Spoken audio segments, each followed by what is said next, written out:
These are 2 crucial tips for every legend in Apex. Thanks to EA for sponsoring this video. Let's get into it. Ballistic. If an enemy is behind any piece of cover and you're trying to lock onto them with your smart pistol, it will not naturally go around that cover. So what you want to do is flick the pistol up to the left or the right after you have gotten the yellow indicator of it being locked onto them, and then it can lock onto the enemy behind that piece of cover. It will shoot at an angle up and over around that cover, hitting the enemy. While it's not going to work every single time because it will depend on the cover that the enemy is using and the terrain that you are in, it can be extremely helpful for landing a hit with this ability. However, I recommend using this ability in close range encounters for the most part, as that is where you'll be able to play off of its damage and effect on your opponent. Number 2, use close range weapons for your sling. I know some people will talk about the devotion or other weapons when they're fully kitted that happen to be really strong, but I've found that with this ability, you're generally going to use it when you're engaging in a fight, and that fight is typically close or at maximum medium range. Having a close weapon like an alternator this season, where it's going to be fully kitted, have the disruptor rounds, is going to be a dynamic weapon for the ranges that you'll find yourself in. If the weapon that you use is confined to close range only or long range only, while using that ultimate, I guarantee it'll feel a bit awkward. Now, this is not a one-size-fits-all approach here. There are several different weapons that can be flexible for ballistic sling, but generally speaking, I lean towards a close range weapon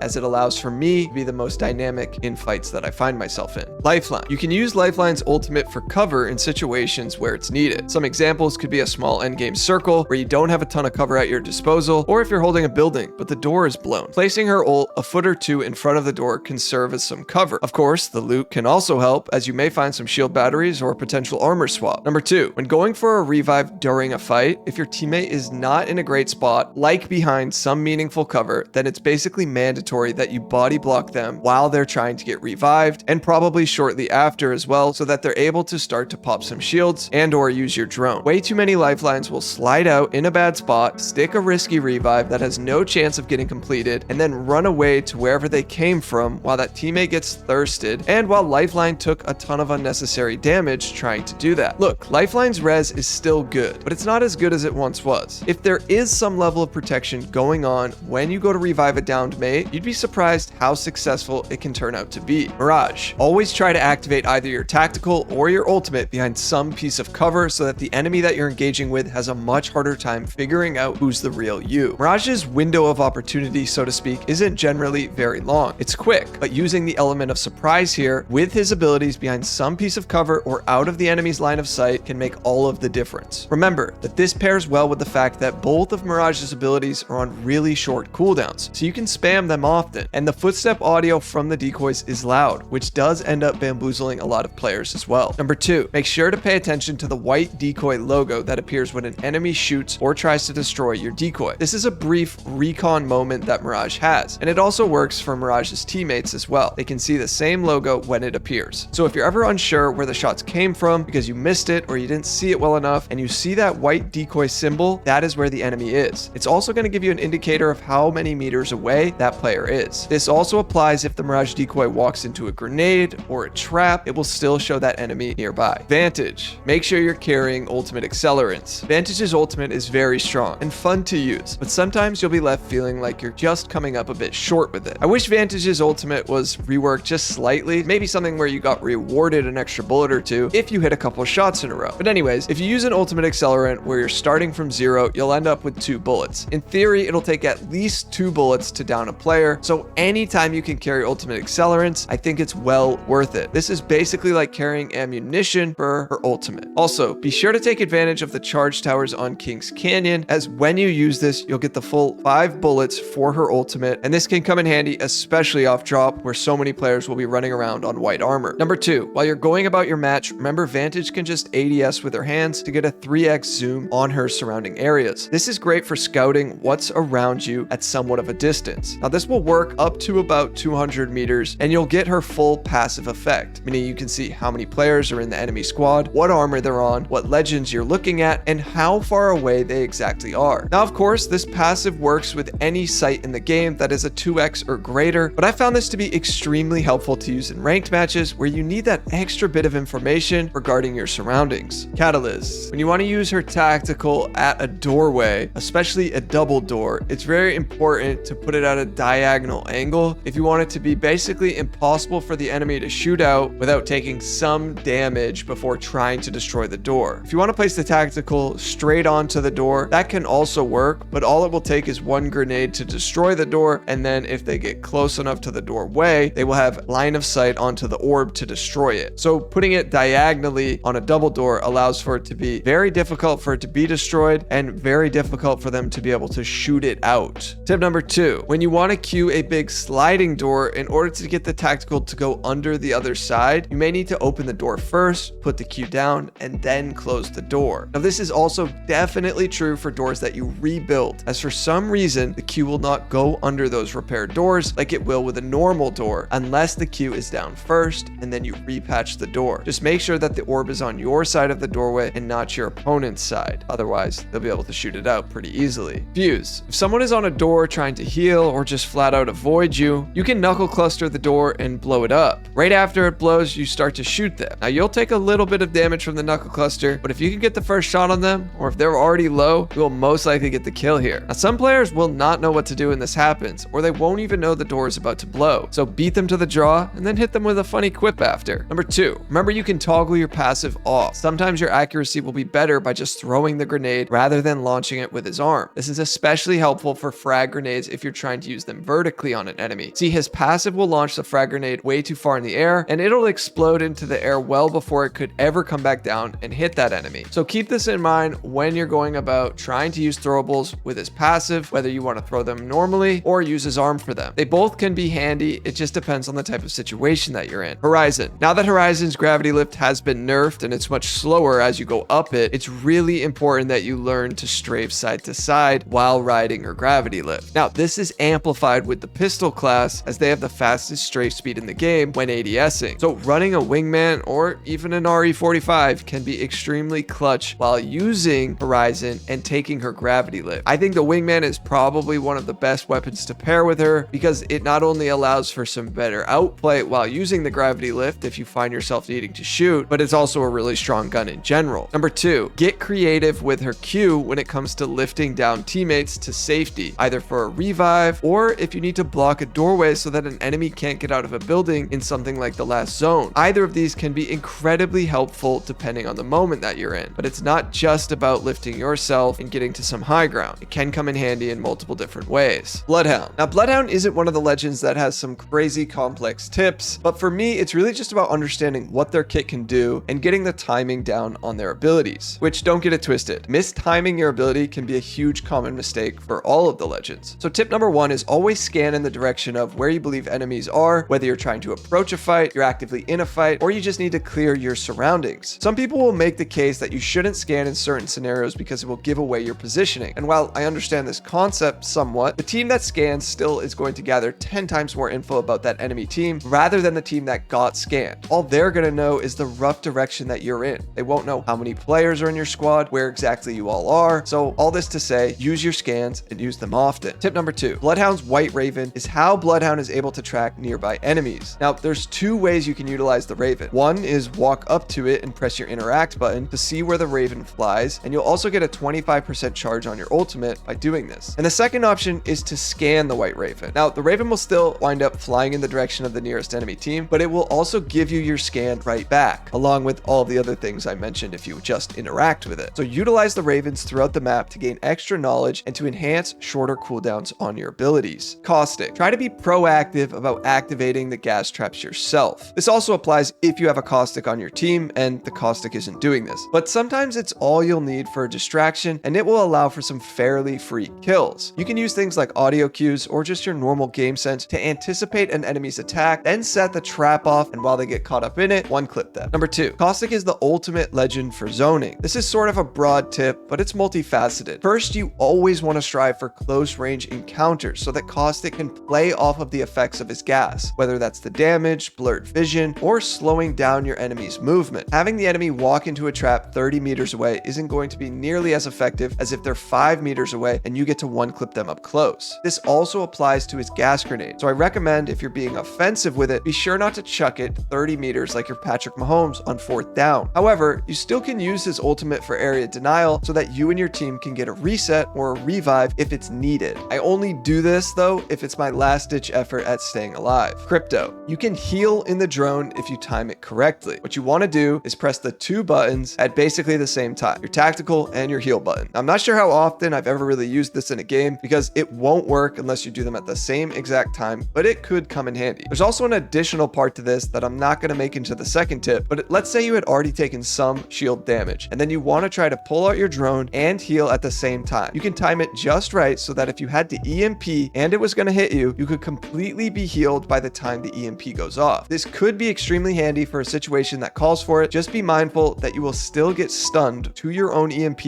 even if you are successful in pulling this off. Tip number 2. I love this tip, and if you know it already, I'm sorry, but so many people still don't, and it's very useful. Crypto can regularly check the banners throughout the map to see how many squads are within a 200-meter radius to him and his mates. Be sure that Crypto is checking this often, as on maps like Broken Moon and Olympus, this can change rather quickly. And also make sure Crypto pings the banner to relay a voice line quip stating if any enemy teams are in range, and if so, he also says how many. This is a great recon ability for ranked and for pubs, so use it, especially if you're solo queuing. Gibby. Gibby's bubble is one of the hardest tacticals to master because of its complexities around timing and space. The best Gibby players are masters with spatial awareness, so make sure of a couple things here. First, you're bubbling where you and your teammates can fight from similar angles. You don't want the bubble to inadvertently serve the enemies because your teammates are on the other side of the bubble while 3 enemies are inside of the bubble fighting you. Second is you want to look to bubble forward or backward towards some area that you would like to get to or occupy once the bubble goes down. And lastly, don't get bullied out of your own bubble. It's all about the spacing. If you lose the favorable area, you will probably lose the fight. So control the space and don't give it up unless you're forced to. Tip number 2. Gibby's ultimate is now on a much shorter cooldown this season. So if you were used to Gibby for the previous several seasons and you realized you had to be much more conservative with his airstrike, well, just remember now that you can be a bit more free with it. Of course, you still want it to be a good decision, like ulting a team off of a roof or in a small endgame circle, but you don't want to hold on to it for too long as you'll get it back in just 3 minutes now. Loba. Tip number 1. When placing your ult down and you know an enemy team is nearby, be ready for a fight. That team will probably think you're distracted with the loot and not watching out for them, so they may begin their attack on you. On a similar note, when Loba uses her ultimate, whether it's yourself or a teammate, and you don't know about any nearby teams, be aware of how long you're in the black market for. Lots of players will spend far too much time in there, and it gives an enemy team an opportunity to jump them. Number 2, be sure to use Loba's bracelet to retreat from wide angles, to take high ground, or to escape from a fight. I see a lot of Loba players not use this ability correctly. You want to get in tune with how long it'll take for your bracelet to go where you want it to, but also you want to be aware of the spacing. Loba is a great support legend for this ability because at the end of the day, the bracelet is a movement ability. So you can use it to be supportive and hold wide angles, and then when that angle is no longer good, retreat to your teammates. Or like I said, you can use it to seize high ground before an enemy wants to take that high ground. But just be careful you're not braceleting into fights because of that animation. You won't have her gun out, and if that player gets the draw on you, you're probably going to get knocked. Ash. Use the snare every time you're about to engage in a close-up fight. While it may not be the strongest ability in the game, it certainly has its moments where it can be effective in helping you win a 1v1. It does 20 damage and will confine your enemy's movement. Sometimes they may try to avoid it altogether, giving you some free space to fight their teammate in a more favorable manner. Number 2, look to make decisions quickly with Ash's portal. The element of surprise here is what it's all about. Having 3 players abruptly pour through a phase tear at you is incredibly difficult to deal with, especially if you don't know it's coming. Hesitation with this ability is where you'll get hung up because smart players will anticipate when and where this is happening, and once you go through this portal, there's no going back. So learn to be quick with this ability, and it's where you'll find the most success. Newcastle. I love to use Newcastle's ultimate to close the gap and seize high ground whenever I can. Of course, this can work great when you need to attach to a squad mate who is up ahead of you and you want to provide support with your wall, but this can also be used on your own, like if you find yourself all alone in a match, or if you know you need to make a play with your randoms. This ability is sensitive though, so make sure your placement doesn't get jumbled by you moving slightly around, whether that's slightly forward or backward, and it's going to wind up changing where your wall is supposed to land. However, you can use this ability to be aggressive, especially if you're a master in positioning. Tip number 2, I feel like a lot of average Newcastle players don't understand a few aspects about his tactical, so I want to address them. First is rotating it. I like to put myself between the little drone and the wall, and I'm able to rotate it 360 degrees while still remaining behind the cover. This is helpful if I need to navigate grenades or any incoming gunfire. If I want to do a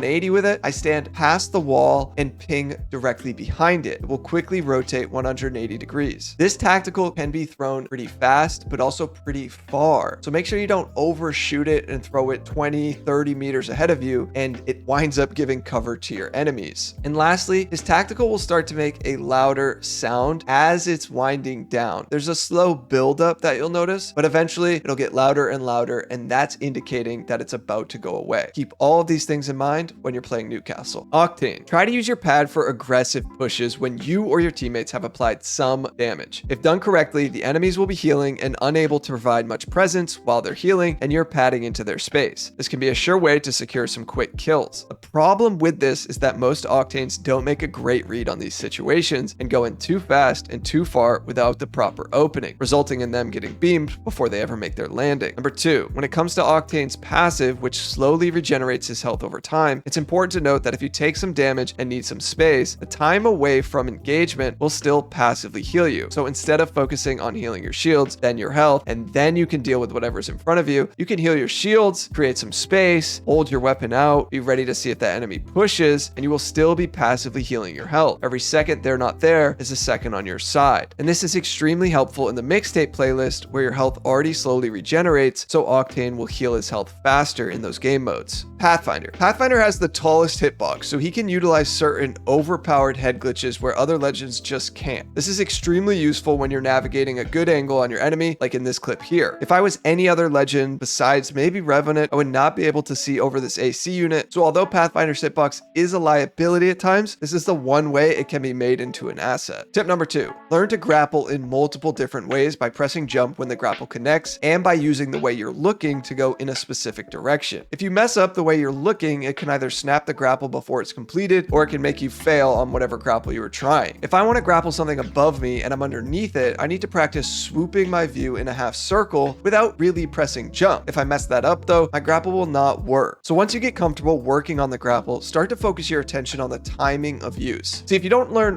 when to apply these grapples in your match, it won't do you any good. So be sure to monitor the situations that you're grappling into and find yourself overextending in, but also monitor the situations where you're grappling out of to get to some safety. Pathfinder's grapple truly separates the good players from the great players if they learn to use it correctly. Rampart. Always be sure to recall your walls when you're going to leave the area that you had your walls up in. You don't want an enemy to come by and start to use them against you. It's a really quick action to recall them, and all you have to do is press your alternate interact button, which for me on controller is down on the D-pad. The best Ramparts utilize this often. Tip number 2, with Rampart's new changes, she's able to place walls down much faster because it now only takes 2 seconds, but it's also going to put you in placement mode after you put the first wall down. So you can place 3 walls down very quickly to create a mini fortress around you if needed. Just be careful you don't commit on being stuck in placement mode if you're taking gunfire in a close range fight, as the walls will probably get shot out well before they can go up and you won't have your weapon out. However, if you do have the time and space to get all 3 walls up, it can make fighting a Rampart very difficult in the right areas. So be mindful of your surroundings and the lines of sight that your enemies have on you. Seer. Always be scanning with Seer's passive, whether that's with your hands out and just ADSing or with your gun out and ADSing. This will constantly reveal things about your surroundings that other legends just can't know. At times it'll feel like you're slowing yourself down because, well, when you ADS, you are going to move a bit slower, but it will be incredibly helpful for you and your squad mates. Number 2, now that Seer has been nerfed and frankly sort of reworked, when it comes to his tactical, instead of thinking of it as a scan like we used to, we should be thinking of it more as a stopper. When can I use this to either play off of that half of a second stun, or when can I use this to silence a legend's ability for 8 seconds? If you change your mindset to look for opportunities here, you will start to see the upside in this ability. A situation like a sweaty endgame where abilities will make or break the fight, or if you see a legend about to use their ability on your squad. Wherever possible, try to get some gunfire on the enemies that get stunned by his tactical, because it should be a free beam on them as they won't be able to move much at all. Valkyrie. Tip number 1 is make sure you utilize emotes in the air after taking Valkyrie's skyward dive. This is extremely handy if you're getting shot at, because it's going to be nearly impossible for players to track you while you're flying through the air and doing backflips. Of course, you can utilize this on other mechanics like evac towers and jump towers, but for Valkyrie's ultimate, definitely be utilizing this. Tip number 2 is all about remembering this one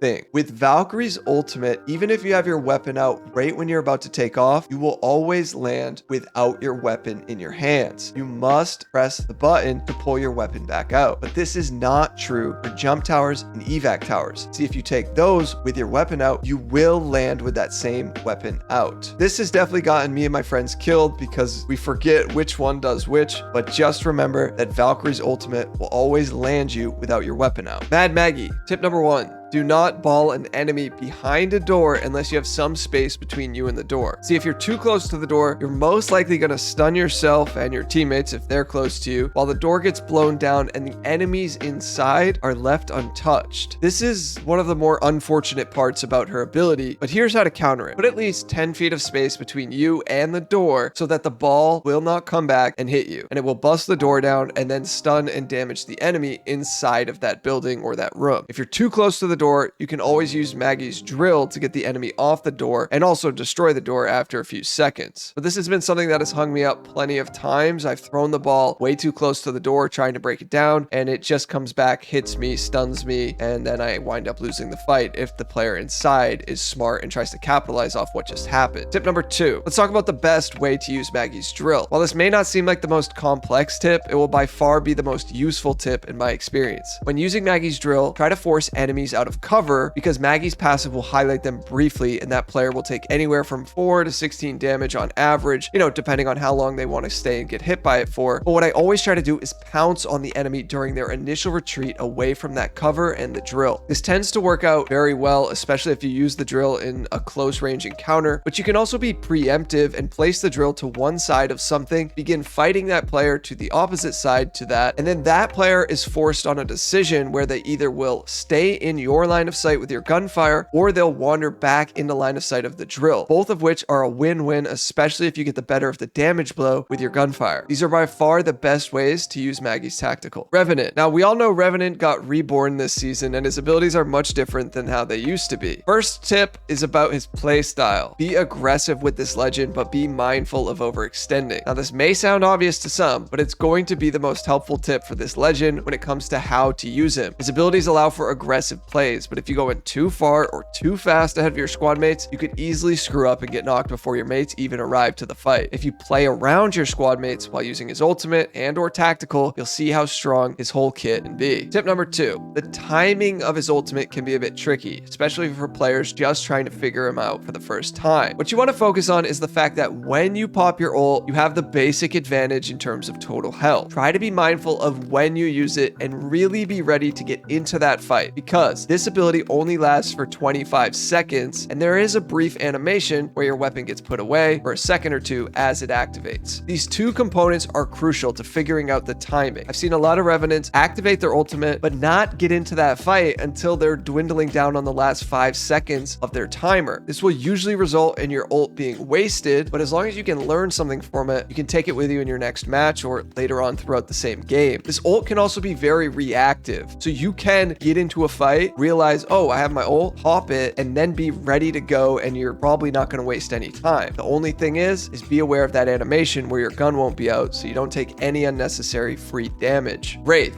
Now, since her portal's on a much shorter cooldown this season, I want to give a couple tips about it. First is learn to use her portal to be aggressive, even if it's only a short distance. This can be especially helpful against a controller legend team that is holding up in some area. What I like to do is make sure that I have some sort of opening in the fight, whether that's a crack in somebody's armor, anything like that. Then I start the portal and I phase past whatever objects are in my way. Rampart wall, caustic traps, Wattson fences, and I try to place the portal in an area that I can not only quickly get to if I need to hop back in it, but also so that my teammates, if they come through it, don't wind up getting beamed. Although this portal may be super short, it'll get you into that safe-ish area to attack this enemy from. I feel like this clip here is a great example of how it can work out well when done correctly. Tip number 2, I like to use Wraith's portal as a dynamic ability where I place it closer to an enemy team, but I'm also really mindful of taking it back. So in this clip, I take it, I get a knock, and then I hop back in the portal when I start to take too much damage. This portal was great because it extended us further into the playing field of getting better angles and closer to our opposition, but it didn't full on commit us into this fight, leaving us in a position that we didn't necessarily need to be in at this time. If you can be dynamic with this portal, it can often leave enemies playing on their their heals and unsure what to do against you. I think both of these tips are really important because Wraith's portal can be used for so many different things. You can of course use it to rotate or to get out of a situation, but because you're able to take it back and forth, I like to think about using it in those instances and seeing how effective I can be, not only with it, but also with my teammates. Wattson. The best Wattson players actively fence during a fight. This is a skill that really good Wattsons use, and there's so many different little examples where it can be game changing. I think a lot of players, when they first start to play Wattson or another controller legend even, have this misconception that they feel like they need to build a fortress and then see if an enemy just pushes into it. And while yes, at times this can certainly be a feasible strategy, the majority of times you will have to adapt on the fly. So get comfortable placing fences down and see how quickly they can tilt a fight in your favor. If you learn to place fences on the fly, like actively during a fight, you will quickly see how most enemies will either walk into the fence, usually netting you a free kill, or avoid that area that you have fenced off, and you can force them to a different direction that is also in your favor. Number 2, make sure to carry ultimate accelerants. Wattson is the only legend in the game who can carry 2 while only taking up 1 backpack slot. She's also the only legend that can get her ultimate back from popping an ultimate accelerant regardless of where she's at on cooldown. So this means you can use her gen often, not only to block incoming ordinances, but if you need to throw it down to some cover. Another great part about carrying ultimate accelerants is, even if you don't wind up needing it for yourself, having it for your teammates can be game changing in the right moment, especially in those ranked matches where they get really sweaty towards the end game. Bangalore. Now that Bangalore is meta, let's start off tip 1 talking about one of the best ways to use your smoke grenades. Try not to panic smoke. Panic smoke is when you start taking some gunfire and you use your smoke in a way that is just not needed, or worse, like you smoke yourself and all of a sudden that turns into a detriment to you and your squad mates. If you're already close to some cover and you can get there within a couple seconds, you probably don't need to elect to smoke, certainly not yourself, but electing to smoke the enemy team might be the better play. The thing is that if you wind up smoking yourself or your teammates and you don't really need to, you'll probably lose that edge of being able to prevent or even know if that enemy team is pushing you. This is one of the complexities around this ability. There are times where smoking yourself is the right call, but I would argue it's not when you're really close to some cover or you have cover at your disposal. Instead, I think smoking that enemy team is the better play for sure. But as always, there are so many times where this ability could be correct in one example and then maybe not so good in the next example. Tip number 2 though is an important tip that all players should know whether they're playing as Bangalore or fighting a Bangalore. When an enemy team is up against the ring, you will see a silhouette of them. So you'll see in this clip here, this Bangalore smoked me and my teammates, but I'm still able to see them. And I have an L-star. There's no digital threat here. This team might be wondering how I'm able to see them, but there's some sort of shadow that reflects and I'm able to see these players because of the ring. This can be incredibly helpful. And also, what's interesting is that my teammates had digital threats on SMGs and they did not have the line of sight that I did. They could not see through the smoke with their digital threats at this range. So that's another thing that's sort of low key and not completely known. The digital threat has a range on it. I'm not exactly sure what it is. It might be 30 or 40 meters, but it's not just, 100 meters. You can't just automatically see through the smoke from super far away with a digital threat. But keep this in mind if you're smoking yourself and you're up against the zone, or if an enemy team smokes themselves and they're up against the zone. If you enjoyed this video and you want to learn about 8 ways to stop dying in Apex, well, I suggest you check out this video next. Thanks so much for watching, and thanks to EA for sponsoring the video. Peace.